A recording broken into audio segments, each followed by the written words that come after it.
Hello, my name is Ben Gates. I'm the Director of Campus Ministry at Indiana University, Purdue University, Fort Wayne, and the Indiana Institute of Technology.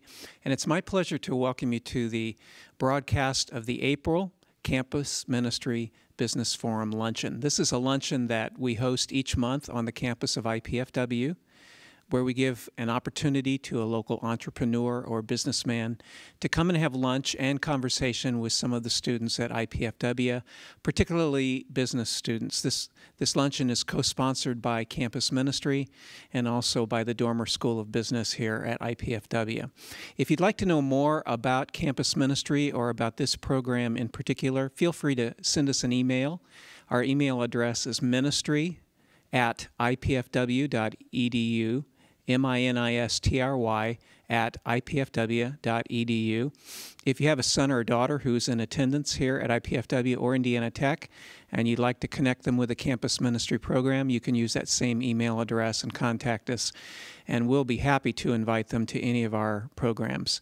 Today's presenter at the April Campus Ministry Business Forum Luncheon is Todd Larson. He's a local financial advisor and small business owner. And in just a moment, Todd's going to introduce himself to the students, and I trust we're going to have a lively conversation and question-answer period that I hope you will enjoy. Thanks again for joining us.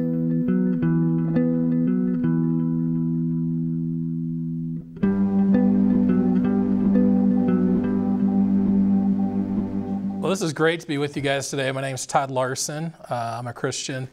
I'm a husband for the last 20 years to my wife, Jill. We have 5 kids. I own 2 businesses in town. One is a private wealth practice of Ameriprise Financial.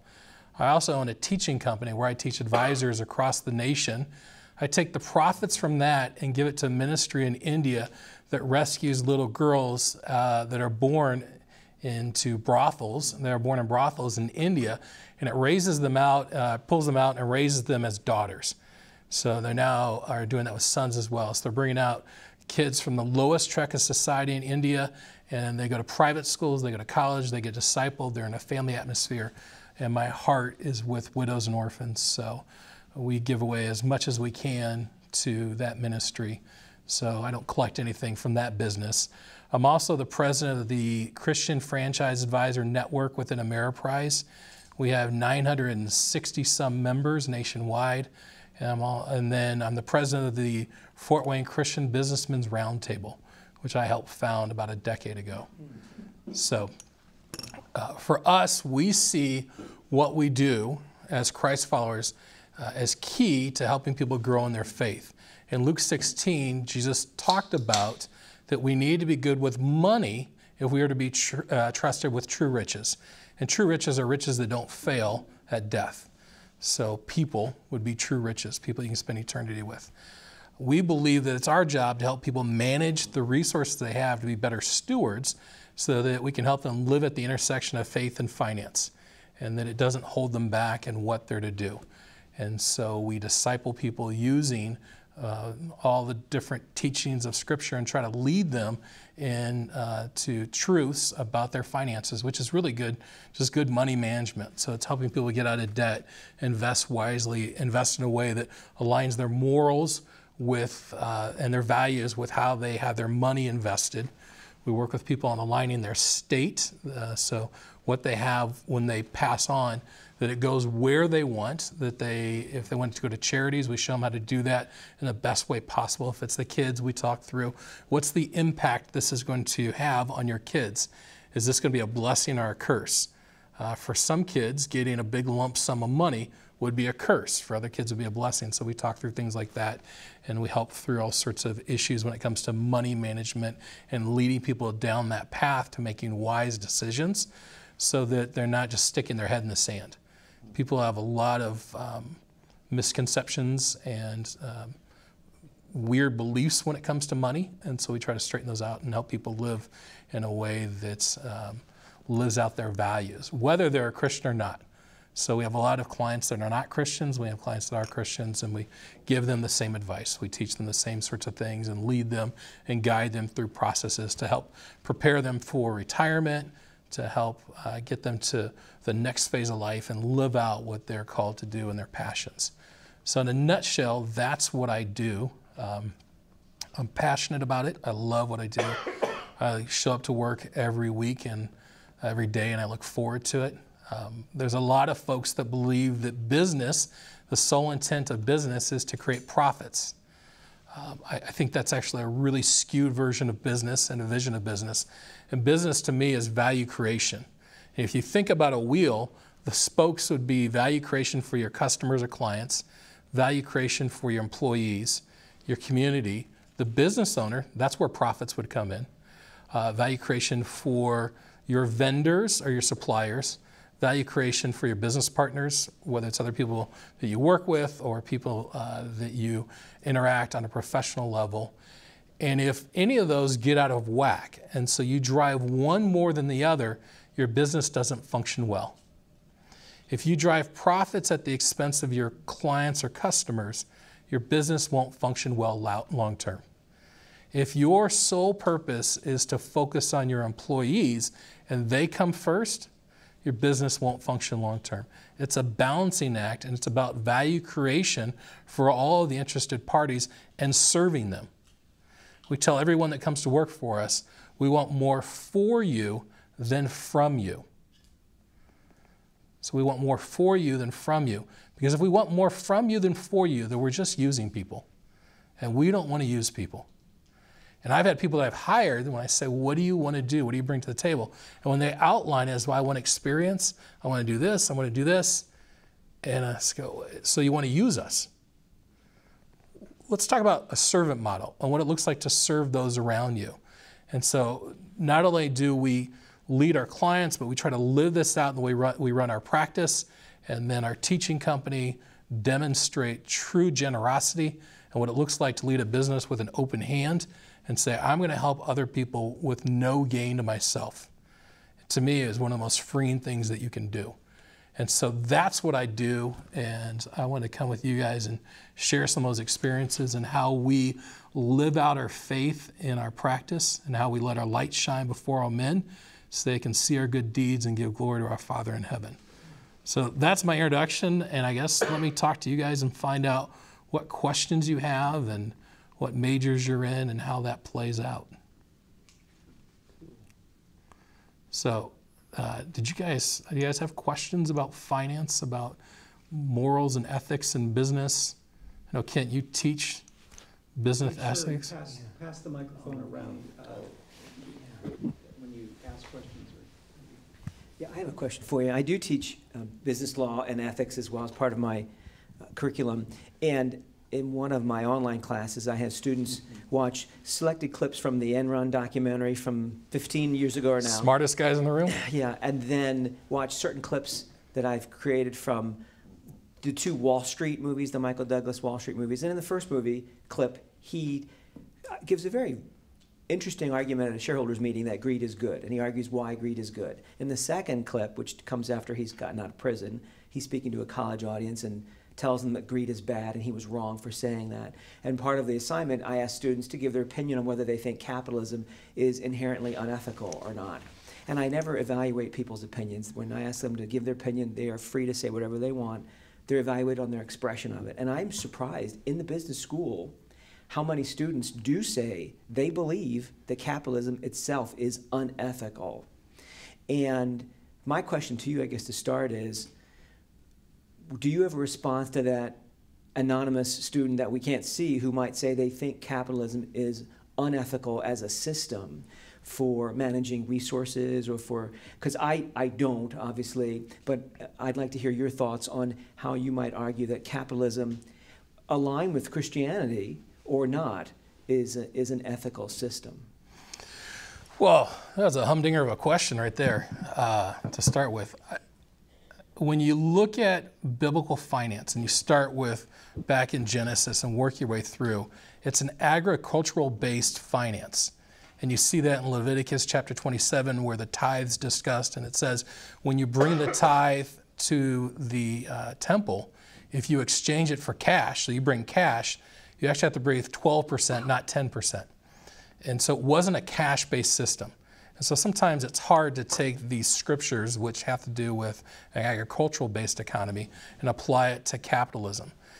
I would argue that our unique mixture of Christian values and capitalism has been the backbone of our growth for years. I don't know that I think it's inherently evil or good. I think it's a system that we're to work within and let our light shine, and we're to display our faith in everything that we do, and to work as for a Heavenly Father, not for the people we work for. And whether we're living in a socialist economy or a communist economy, that's our role, is to be a light in that system. I'm pretty comfortable with capitalism. That's what I was raised and grew in. And I think that Gordon Gekko in the movie Wall Street, he takes this desire to grow and to be better and twists it with greed, and then his character falls apart because greed and money was the center part of his life. And we know that you can't have two masters. You love one and hate the other. And so if your master is money, you'll end up hating God. And I don't think it really matters what economic system we're using or rules. The truth is the truth. And so sometimes people ask me questions about specific financial products. And they'll say, is that good or bad? I said, it's just a tool. It's just like a sledgehammer. If your plumber shows up and all they brought's a sledgehammer, escort them right to the door, because it's not going to go well for you. It's a tool. And so I think capitalism is a tool to help us live out what we're called to do. A great question. Can I follow up with that? Yeah. You talked about in the introduction that you and your wife, I believe, or family give a huge portion of your income or profits to this orphanage or this ministry in India.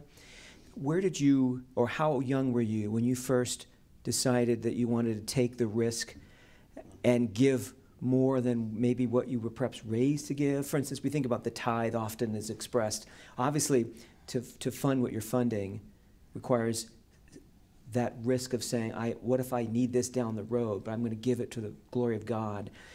Was there a certain age or something you remember in your life where you said, I'm going to first step out in faith and try this and go from there?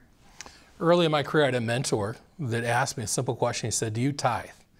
And I started to give him an answer. He goes, let me cut you off. If the answer doesn't start with yes, let me just answer for you. The answer is no. And so he walked me through Malachi chapter 3, which is the last chapter of the Old Testament. And he walked me through the teachings on tithe. And so I started tithing then. And I tithe through good markets and bad markets. And there were times when, because I tithe off of my business, where I had a tithe, but I didn't have a paycheck.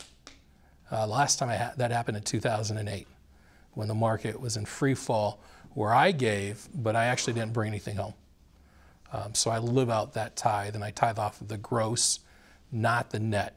Because the net wasn't invented until the 1914, I think it was, or 17, when the government started withholding taxes. So it's kind of an irrelevant question when it comes to the history of time. There's been some times in my career where I've said, and I think the most recent was about 6 years ago, when I was at a conference for Christian advisors, and I said, do I let people know I'm a Christian? Because the last thing I want to do is have my clients that aren't Christians feel alienated or judged or not loved. That they would leave me because I let people know I was a Christian, in a sense, came out of the closet as a Christian. And I remember praying with, and just having a conversation with God, and said, okay, I'm going to do this, but if I fail, it's your fault, and I need another job. And that was probably one of the best decisions I've ever made. And so now I help other advisors across the country make that decision. And my argument to them is, why would God send people to you if you're not going to lead them back to Him? Why would He send people if you're not going to live out biblical truths and teach biblical truths? He'll find someone that will. And so for me, it's been risky at times to do this. But I think when you own a business, it's a faith journey, because you really do have to rely, after you plant the seeds and there's time, you have to rely on God for the harvest. And that is a difficult thing to do, especially early on when things are tighter. I had a conversation with a young gentleman I'm mentoring this morning. We were talking through some stuff, and I said, you see me now, but what you didn't see was a decade of failing. You didn't see a decade of struggling. You didn't see how many meetings I would walk out of and go, oh, I could have said that better. Someone asked me a question, I didn't answer it well. And it says failure after failure after failure. It was crashing the bike multiple times before you learn how to ride it and do it well. So remember that when you compare, which you're apt to do when you're young in your career, you didn't know me when I was young in my career and I was struggling and learning. And so I think it's good to remind people that it's a journey and that there are times when you have to step out in faith. And you also have to be willing to live with whatever consequences that may bring. So whether it's in the Lord's Prayer where it says, not my will, but your will be done, or in the Garden of Gethsemane in Matthew 26, twice Jesus prayed that he wouldn't have to go to the cross, but he ended the prayer by saying, but your will be done. Not my will, but your will be done.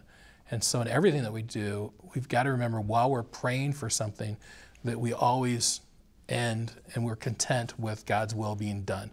And sometimes that's hard. Sometimes it doesn't end well. I was thinking through the other day all of the major characters of the New Testament and how it didn't end well for most of them. It just didn't end well. John the Baptist, considered the greatest man born of woman. Those are not my words, but Jesus' words. He got arrested falsely and got beheaded by some lousy king. Jesus went to the cross and paid a price for sins he didn't commit.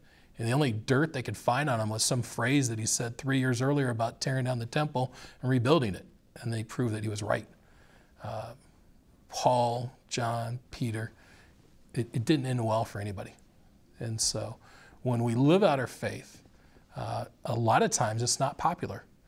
It's not popular to stand up and do the right thing. There are times when you'll alienate people, and that might be people in your family. It might be people in the community. It might be people that you care about that say, I don't like that, and I don't want that. So good questions, really good questions. Let me make sure this is muted, sorry. So my wife probably wondering where I am. Thanks for coming, by the way. If you could talk a little bit about how you started your business and how that went about, the financial, I'd appreciate it. Yeah, that's a great question. I went to Purdue and I majored in OLS, and I did that because I had a bunch of majors and I didn't know what I wanted to do. And I walked into my counselor's office one day and said, I just really want to graduate. Like, I don't care what I major in. I'll go find a job. But I want a diploma and I want to walk out of here. That's probably don't take that as good advice, by the way. For example, I remember my freshman psychology class. I sat down and I was paying for my own school. And the professor said, I don't take attendance, and everything that is on the final and on the test is in the book. Do you know what she said after that? I don't either, because I got up and I left the class. And I only showed up for the tests. And I got a decent grade in the class, and I thought I was so smart. But what I did is I robbed myself of learning for a semester. I didn't learn anything. I just passed tests. I paid a lot of money to pass some tests. Well, that's not being a good steward. So for 2 years, I ran the second shift of a production company, and I enjoyed that, but I knew that wasn't my lifelong calling. I was at a wedding for a friend that I knew from college, and he was describing, one of the guys at our table was describing what he did and how much he hated it. And I was like, man, that seems like the ideal job to me. And everything he said he hated, I'm like, I think I'd love that. And as we're driving home, my fiance, now wife, said, that just sounded like you. I ended up answering an ad. About 6 months later, my life changed course, and I ended up answering an ad and took that and interviewed, and that was the start of my career 20 years ago. The most frightening thing for me was I'm not from Fort Wayne. I grew up in the San Francisco Bay Area, and so I knew maybe 20 people in Fort Wayne when I started. And this is a business based on personal relationships and trust and integrity, and it's getting out there and networking, and I started with nothing. So it really was an act of faith, and said, okay, God, I'm gonna rely on you. And I can point to all the different times where things happened, where our business grew and things that we didn't deserve happened, so that we stuck around and It's been a good journey, and the business has evolved an awful lot, and it's still evolving when it comes to getting people to look out for the best interest of their clients and making sure that that happens, because it doesn't always happen. And this is an industry, the finance industry, where for years people have led with products, not advice. And so everything that gets discussed leads back to buy this product, versus go do this. Now, there may be something that you have to invest in, a product you purchase as a side result.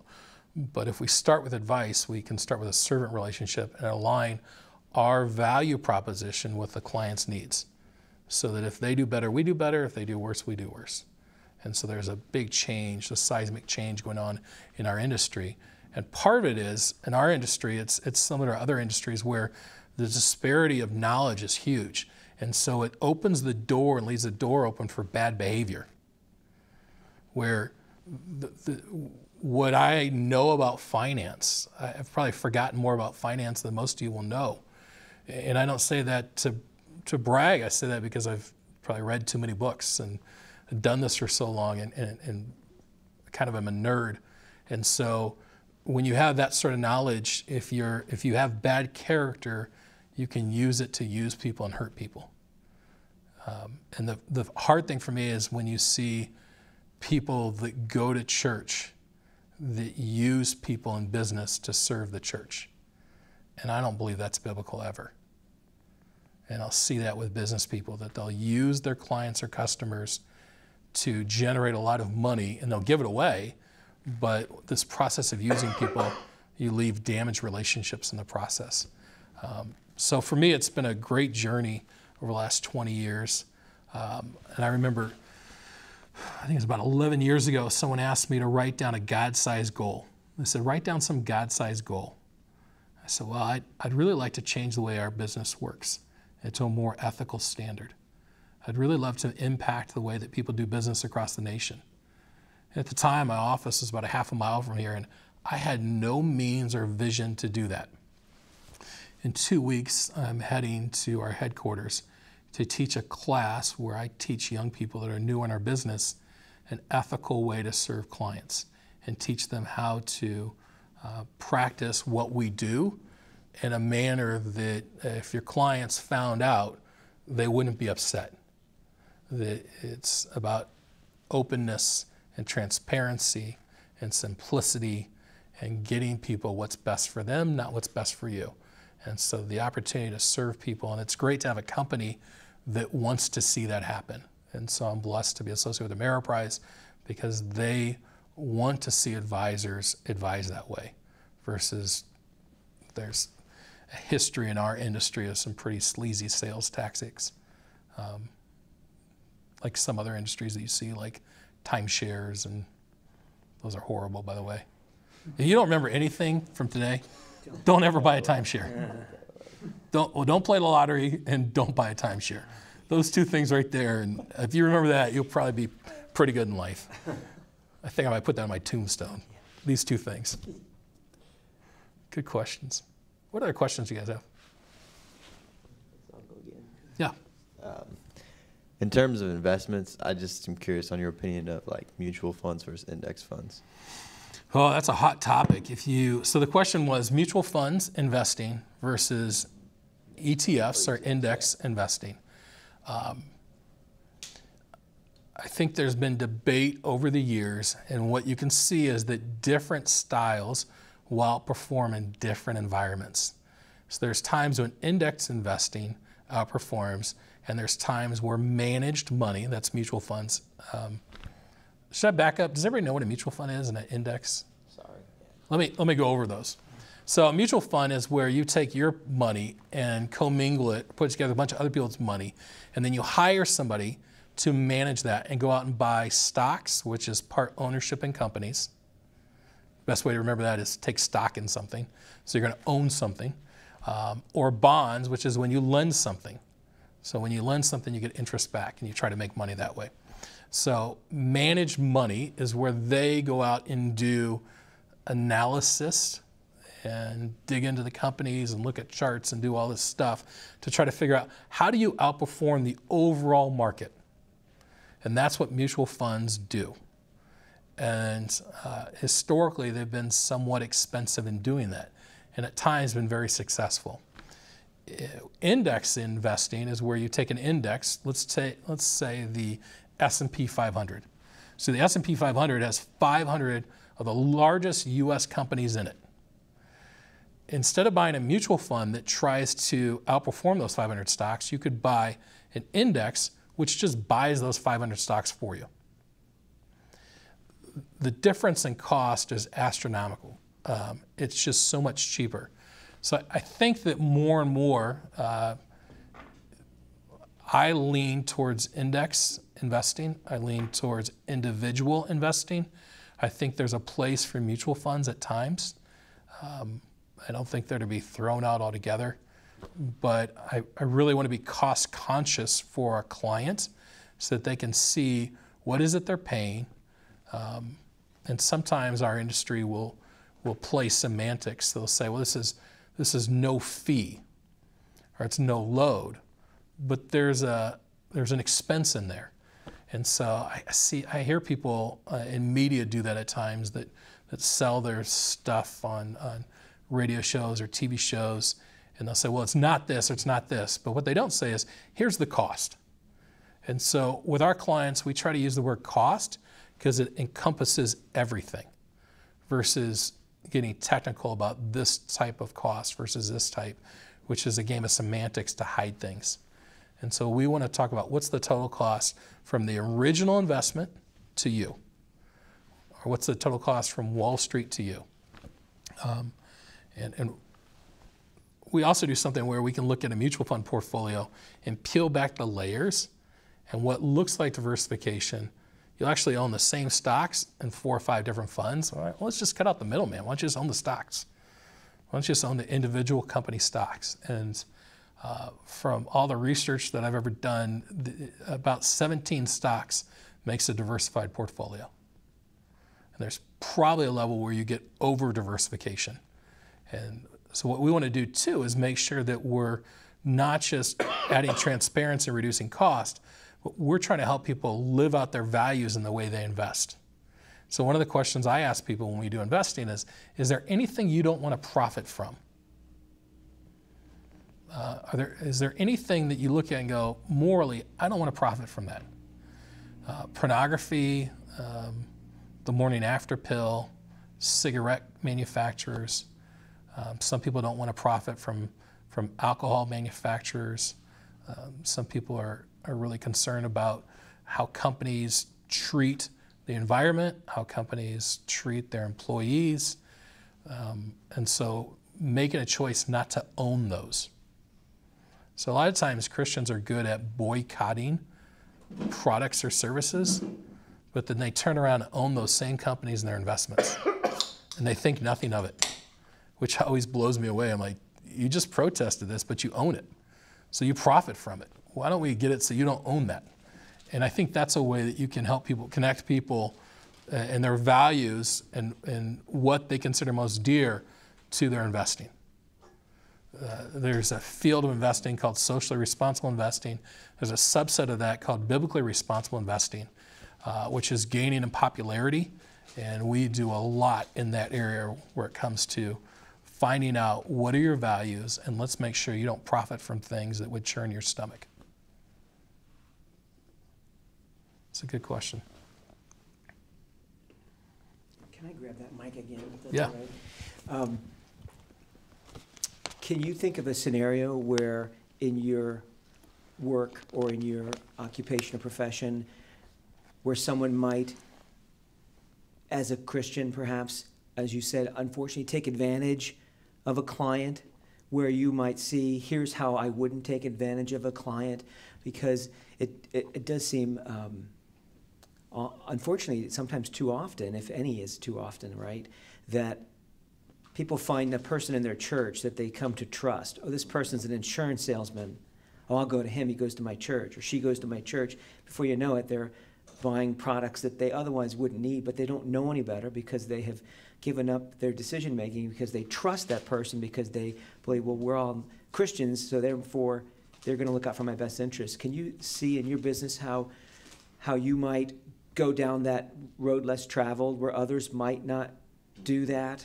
And let's say a scenario where a client might come to you and it may cost you perhaps some income, but you believe it's not the correct Christian ethical thing to do, where perhaps others who might claim to be Christians wouldn't either recognize it's an ethical problem or they would push it aside for the sake of profit.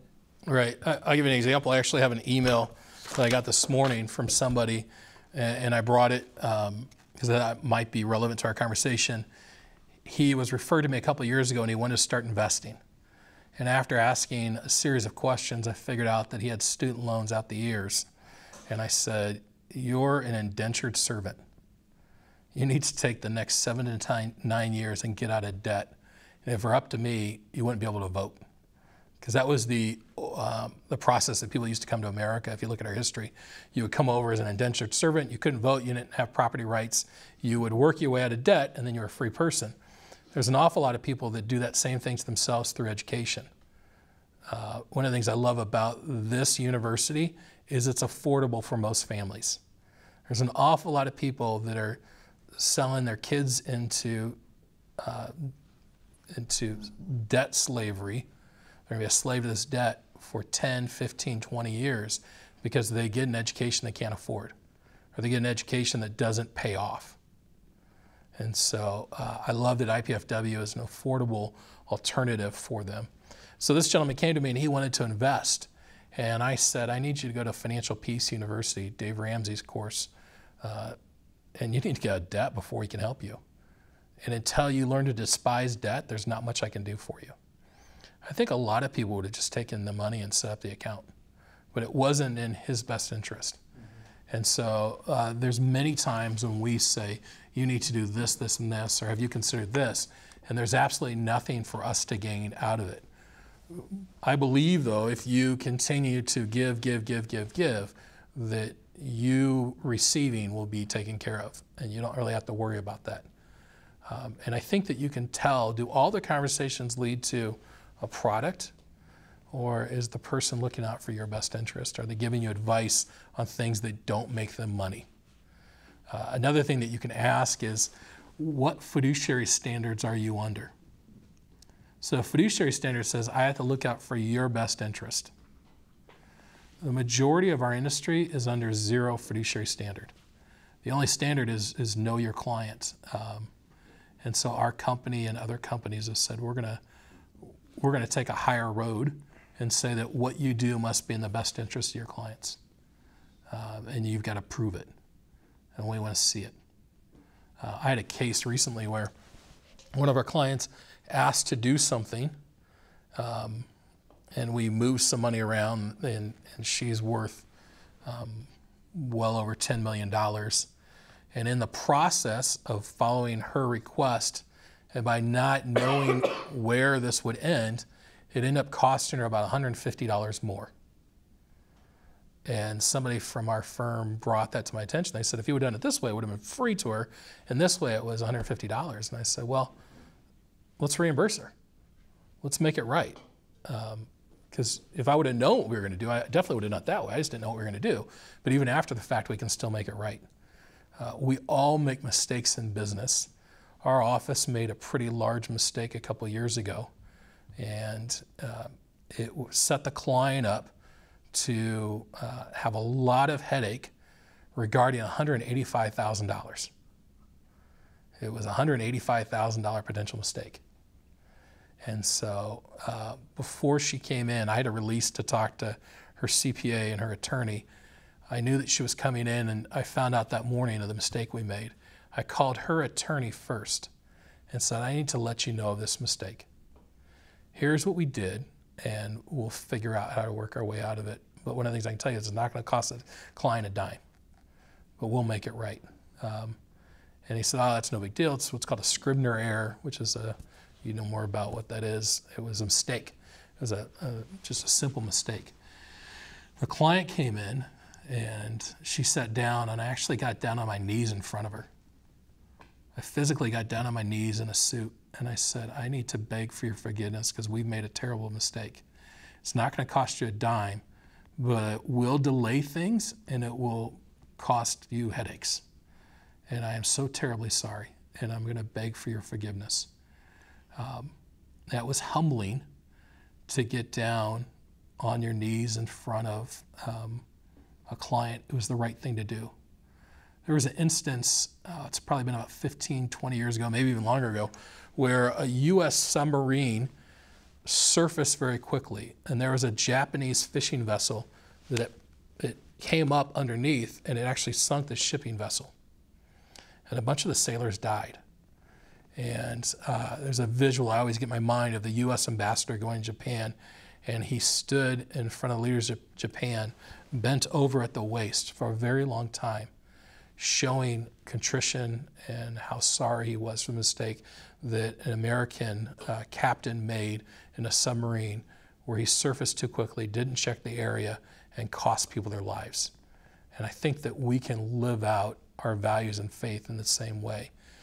We'll all make mistakes, but how we recover from those will speak to who we are in our character. And I would argue that, and Kent, you can speak to this more than I could, that a lot of lawsuits are because someone tries to hide, won't admit mistakes, and the person that's been harmed says, I'm going to make you feel some of the pain that I've felt. And it becomes about revenge. If you go ahead and feel that pain and you're open and honest and you tell people of your mistakes and you talk about what you're doing to rectify those, people are much more likely to forgive you versus, I'm going to follow the letter of the law and I'm going to do things so that I don't get sued. If you're in business, you're opening the door to get sued. That's just the way it is. And so when you make mistakes in your career, don't hide them. That's a great way to get fired. It's a great way to get sued. It's a great way to damage your testimony. Own them, show contrition, ask for forgiveness. And one of the things that I always do when I ask for forgiveness is I don't end the conversation until I say, do you forgive me? Because you can ask for forgiveness, but if the person doesn't forgive you, then the deal's not done. I had an instance with a client where I had explained something to some clients, and the way I explained it, and this was never my intent, it hurt one of their feelings, and it made them feel that I was talking down to them. And I found out about it when they came in. I said, let's talk about that. That's not my heart. That's not what I think of you. And this is what I think of you. And if I conveyed anything else, then I'm deeply sorry. And obviously the words that I chose weren't correct. And I am so sorry. And she explains how that made her feel. I said, you're every right to feel that way. I blew it, and I apologized again. And then she explained some more. And we went that back, and I said, I'm asking for your forgiveness. Will you forgive me? And it wasn't until she said she'd forgive me that we were able to move forward. And it was good. It was good to learn a lesson and realize that words matter and how we speak to people matters. And there's times when you're careless because you're thinking about this, or your personality style is one where get it done, and you can walk over people in that process. And so that's my personality style, is get it done. Let's get the job done. Let's drive through. And there are times when you will harm people by doing that. And when you do that, you just come back. And I see that with my kids too, that there's times when, sorry, I got something wrong with my contact. The other day, I got really upset at my 4-year-old son because he drew all over his pants with a crayon. It's just like, why would you do that? It's so dumb. Well, because he's a 4-year-old boy, that's why he did it, because it's a dumb thing to do. So I got totally frustrated at him. And the next morning when he came in, I said, last night, Daddy responded in anger, and I'm so sorry. I'm so sorry for getting angry at you about a pair of pants. You're worth a lot more to me than a pair of pants. I hope you don't draw on stuff again that you shouldn't be drawn on. Because I like your drawing, just not on your clothes. Let's keep it away from the clothes. And so whether it's your wife or your kids or your clients or your coworkers, being quick to apologize and being quick to own mistakes. I actually had a guy call me this morning from somewhere in the South and said, this person made this mistake. And it was another advisor. It had to do with an email that went out to about 1,000 people. And I looked at it and go, no, he didn't make the mistake. I made that mistake. That was my mistake. Hopefully people won't scroll down the whole email, because what I did is I forwarded an email from somebody, and I had a chain of, as we developed the wording for the email, there was nothing wrong with it. It just was really unprofessional. I mean, there wasn't anything morally wrong with it, but I owned it. And I'm like, wow, that's on me. That wasn't him, that was me. And so owning mistakes quickly. And having a growth mindset. There's a great book called Mindset, which talks about the difference between a fixed mindset and a growth mindset. A fixed mindset says, I'm smart and I'm going to defend that. If anybody tells me I did wrong, I get angry and defensive and try to prove how smart I am. This morning I shared with a client something, and this client's really intelligent. And they said, I've done this, I've got this degree, blah, blah, blah. Don't you think I would know that? Well, me sharing something was offensive to them because it said, you're not smart. I said, I don't know if you do or not. I just want to remind you when it comes to taxes that you need to report this certain way. And that's all. I just want to make sure you reported on your taxes this correctly so that you paid the right amount of taxes, you didn't overpay. And most people don't know that they have to do that. So I appreciate that you do. That's a fixed mindset. A growth mindset says, thanks for reminding me. I'm going to take a note to make sure I don't mess that up. A growth mindset says, here's my starting point. Anytime you give me feedback on how to get better, it helps me be better. Thank you for that. Thanks for giving me feedback. Thanks for giving me a poor grade on this exam. Thanks for giving me a poor grade on this paper that I wrote. Help me write a paper better. What would I need to do to get a better grade? Versus, oh, I'm a dummy. I can't believe I got this grade. You know, are we beating ourselves up when we make a mistake, or are we owning it and saying, how can we get better? And I think that relates to our faith too. Do we believe that we're born the way we are and there's nothing we can do to improve, or do we believe that over time our faith will influence our character and who we are, and will grow in love and generosity, and that we will improve in how we make decisions and actually the application of our faith? It's a fantastic book if you're looking for something to read. Was last week spring break? Or is it next? When is spring break? It was a couple weeks ago. Oh, you should have read it on spring break. Too late. Good questions. Well, I'm thinking of it. Do you have other books to recommend to all of us? I always am pleased to hear others' book recommendations. So if there's something, even if it's not in your field, but it's touched you, or a book in your field that you'd recommend. Books I recommend. I love Malcolm Gladwell. I think he does a great job of introducing different topics. A lot of times he'll take a topic and he'll introduce it, and if you look in the end and you see what references he cites, those are the books that go into more detail. And so he does a great job with that. I think Daniel Pink and the Heath brothers also do the same thing. So they'll introduce something so you can learn more about it. Patrick Lencioni has written a bunch of books on business, and his books are fantastic. So he wrote a book called The 5 Dysfunctions of a Team, Death by Meeting. I don't know. There's another book that he when we teach, it's a required reading called Getting Naked. It's a business fable. My kids found it in the garage the other day, and they're like, Dad, you have a book called Getting Naked? They started giggling. I'm like, there's no nudity in it, okay? It's about being vulnerable and real with people. And I think that's a fantastic book for business. John Maxwell has written a bunch of books on leadership, and he's somebody that I really like. For me, and what I do, there's an author named John Steele Gordon, and he writes fascinating books of the history of economics, and they're page turners. His last book that came out was on the history of the building of the Washington Monument, and I finished it. I got it. I flew to Florida for a conference, and by 8 a.m. the next morning, I'd read the whole thing. I love to read. I read at least a book a week, and so I didn't do that at college, by the way. I didn't do that at Purdue. I didn't read much at all. Again, I think I told you I wasted an opportunity. My wife reminded me last night that she never saw me study. When we met at Purdue, she never saw me study. I was like, I studied once or twice, and that wasn't good. Now I study all the time. So I'm always trying to learn. I'm always trying to read books to improve. And I don't just read books about our field. I remember a couple of years ago, we were trying to solve a problem, And we just couldn't come to the solution of it. And we'd been toying around an answer for a long time. And we decided at lunchtime to get a book, or to get a physics series from an online company that does teaching DVDs. Why physics, I don't know. But we're watching this physics series, and about 20 minutes into it, it was like there was a door unlocked in my brain. And I turned it off and walked over to a whiteboard and diagrammed out the solution. It had absolutely nothing to do with physics. But I think the brain, the way it works is sometimes we only learn about certain subjects, and it's like you work out certain muscles in your brain. And if you work out other muscles, sometimes it releases the learning that you need to have or release an idea. There was a project that I've been working on for about 4 years and just couldn't come to a solution.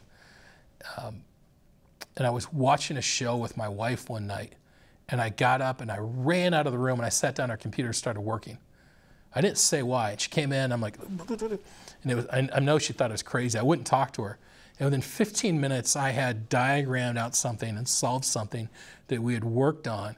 We shared that solution with advisors across the nation to help clients. And it was a really cool thing. Why did the learning come at that moment? I don't know. A good friend of mine, one of the smartest guys I know, he does his best thinking in the shower. So his wife bought him waterproof paper and waterproof pens, and he'll take like an hour-long shower and solve the world's problems. And he does consulting for some really major organizations. He's extremely smart, and that's how he solves things, is in the shower, which it's like, man, if you could have a desk in there, that'd be pretty awesome. Yeah. So books are great. Never stop learning. I think a library of books ready to be read is one of the most fantastic blessings you can give yourself. Our library system that we have, where you can read so much knowledge for free, is absolutely amazing when you consider the history of the world. So if you look, like Thomas Jefferson's library was world renowned, but we've got much better resources today. And to even get some of the same books that he would have paid a lot of money for, to get them for free on different apps or get them for really cheap is utterly amazing. And so and I think that learning process is contagious. Most of my kids now read all the time. This last summer we turned off cable. So it's really nice out, and we have a pool, and you're inside watching TV. The TVs go. I want you guys playing, I want you guys reading, I want you guys outside. And so we made a decision this last year just to say, we're not going to be a family that sits around and watches TV all the time. I didn't know that there was a championship game going on yesterday. I didn't know who won until this morning, and I didn't know who was in it before yesterday lunch. And my life was just fine. So making a choice to not just be a good steward with your money, but with your time. And say, what are things that I'm doing that are time wasters? That's hard to imagine that concept. When you're graduating college, you'll be short on money. You'll just think, if I just had enough money, if I just have enough money, if I just have money. Well, money's not finite. There's always more money. Time is finite. There's only 24 hours in the day. There'll come a point in your career and your family life where you realize the biggest demand in your life is your time, not the finances. And that is a really tough thing to solve. So I want to invest not just my money and my values, but my time and what's valuable to me. And that's people, and serving people, and being a faithful witness in what we do. So what kind of investment right now in the market is worth investment? That's my first question. My second question is, usually when we get a mortgage for the house, it's quite long, maybe like 10 years. So if our income increase, should we move the money to invest something else, higher interest rate, or we pay off the house debt first? Good questions. Thanks. I think a couple of fundamentals, and I probably won't give you direct investment advice as far as what's a good buy today, because that changes all the time. I think there's some fundamentals, and the first thing you need is a good cash reserve. So you need 3 months worth of expenses sitting in a checking account. You're not going to make any money on it. Even if you put some in a savings account, you're not going to make any money. But when something goes wrong, you won't have to borrow against your 401k, which is the worst, worst, worst thing. Don't ever do that. So having a good cash reserve first. Renting until you can afford to buy. There's a lot of people today that want their parents' house at 25. My first house was a fraction of the house size that I live in today and a fraction of the cost. My last car cost the same as my first house. But I could afford it. And it made sense, and it was big enough to handle my wife and 5 kids. So I think having a good solid base of cash reserve is first. Making sure that you are insured against the needs that you may come against. So whether it's becoming disabled, if you have financial commitments, that if you pass away, that there's something in place. So when you're young and single, unless you've co-signed a student loan with somebody, you may not have financial commitments that would go to somebody else. So you may not need that. And then I would start to look, is there places for me to get free money? So if my employer offers me a retirement plan with a match, matches are free money. So say if you put in 5%, we'll give you 3%. That's a raise. I mean, the best type of money to me is free money. It's amazing how many people don't take advantage of free money. I'm like, literally, it's free money. That's a good thing. So thinking long-term, creating margin in your situation, avoiding the use of debt, being generous. With your first house, I wouldn't spend more than 1.5 times your salary. Someone may lend you 3 times your salary. It doesn't mean you should do it. I had somebody come and meet with me that's it's a missionary we support recently, and they said, we want to buy a house. And we walked through some basic numbers, and I said, this is the type of house you can afford. It's a house that would be worth about house that would be about $80,000. And they said, well, in Chicago, you can't buy anything for $80,000. I said, well, then you're a renter. They're like, well, aren't we throwing money away? I said, well, if you buy a house, the first 5 or 6 years is mostly interest anyways, so you'll be throwing money away there. You're going to throw money away. So saving for a good down payment, avoiding the use of debt. There's different types of debt, and being very cautious about those and how you get into debt. I've got clients that I work with that I'll say to them, I go, you will do really well when I can teach you to hate debt. Once you hate debt, we'll do really well, and you'll start to increase your net worth quite rapidly. So what I would look at is company retirement plans after you have the cash reserve in place, and really avoid debt. When you graduate, your friends will be buying all the stuff they can't afford. It'll catch up with them down the road. And you'll have to say no to things, and you'll have to postpone spending. And as long as you see them overspend, it'll take them that long to get out of the debt. So if they go into debt for the next 8 years, it's going to take about 8 years to get out of debt. That's 16 wasted years. Don't do it. So avoid debt. Most of the problems that we put ourselves into and the holes we dig, however long it took to dig the holes, how long is the same amount of time it's going to take to get out of the hole. And if you really go after it, you can dig out of the hole quicker. So the person that wrote me the email today, when we met, they had $150,000 in student loans. And in 2 years, they've knocked it down to $88,000. Wow. Which is fantastic. I was like, man, this is the best email. What a great email to get on a dreary day, that somebody got that much out of debt. And what they're buying is freedom. They're buying freedom from this debt that hangs over them. It's like an albatross. When you look at why people get divorced, one of the major reasons people get divorced is money. It's one of the major causes of divorce. In our office, we can go, if we get money off the table so it's no longer an issue of division, but it's unity, then we can strengthen marriages.